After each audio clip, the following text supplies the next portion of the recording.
Hello అందరికీ మా ఊరి రుచులకు స్వాగతం. గుడ్లతో పులుసు ఈ విధంగా ప్రిపేర్ చేసుకోండి. చాలా బాగుంటుంది. తిన్న కొద్దీ తినాలనిపించే టేస్ట్ వస్తుంది. అంతేకాదు చాలా ఈజీగా కూడా చేసుకోవచ్చు. ముందుగా కోడిగుడ్లను ఉడకపెట్టుకుని వాటిని ఒలుచుకుని పక్కన పెట్టుకోండి. ఇప్పుడు స్టవ్ మీద కడాయి పెట్టుకుని 2-3 టేబుల్ స్పూన్ల ఆయిల్ వేసుకుని ఉడకపెట్టుకున్న గుడ్లను ఆ నూనెలో వేసుకుని సాల్ట్, కారం, పసుపు వేసుకుని వేయించుకోవాలి. మంచి బంగారు వర్ణం వచ్చేంత వరకు వేయించుకుని పక్కన పెట్టుకోండి.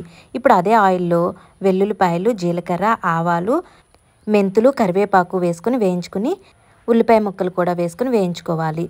ఇప్పుడు నిమ్మకాయ సైజు అంత చింతపండు తీసుకుని నానబెట్టి పక్కన పెట్టుకోండి. వేగుతూ ఉన్న ఉల్లిపాయ ముక్కల్లో 1/2 టీ స్పూన్ పసుపు వేసుకుని మొత్తం ఒకసారి కలుపుకోవాలి. ఇది మొత్తం కలిసిన తర్వాత రుచికి సరిపడా సాల్ట్ కూడా వేసుకుని మరలా ఒకసారి కలుపుకోవాలి. ఇది మొత్తం కలుపుకున్న తర్వాత 2-3 టేబుల్ స్పూన్ల వరకు కారం వేసుకుని మరలా ఒకసారి మొత్తం కలిసేంత వరకు కలుపుకోవాలి.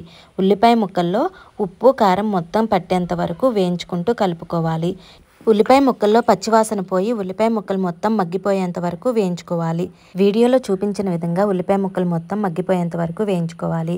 కోడిగుడ్లను ముందుగా వేయించుకోవటం వల్ల నీచు వాసన రాకుండా చాలా బాగుంటుంది. ఉల్లిపాయ ముక్కలు ఈ విధంగా వేగితే సరిపోతుంది. ఇప్పుడు ముందుగా నానబెట్టుకున్న చింతపండు రసాన్ని పోసుకుని మరలా మొత్తం కలిసేంత వరకు కలుపుకోవాలి. చింతపండు రసం, ఉల్లిపాయ ముక్కలు మొత్తం కలిసేంత వరకు కలుపుకుని ఒక పొంగు వచ్చేంత వరకు ఉడికించుకుని ముందుగా వేయించి పక్కన పెట్టుకున్న కోడిగుడ్లను ఈ పులుసులో వేసుకుని మరలా పులుసు మొత్తం దగ్గరకు వచ్చేంత వరకు ఉడికించుకోవాలి. వీడియోలో చూపించిన విధంగా కలుపుకుంటూ ఉడికించుకోవాలి. వీడియోలో చూపించిన విధంగా పులుసు మొత్తం ఎగిరిపోయి గ్రేవీ వచ్చేంత వరకు ఉడికించుకుని చివరిగా కొంచెం కొత్తిమీర వేసుకుని కలుపుకుంటే ఎంతో టేస్టీగా ఉండే కోడిగుడ్డు పులుసు రెడీ. ఒక్కసారి మా స్టైల్లో చేసి చూడండి, చాలా బాగుంటుంది. Thank you for watching.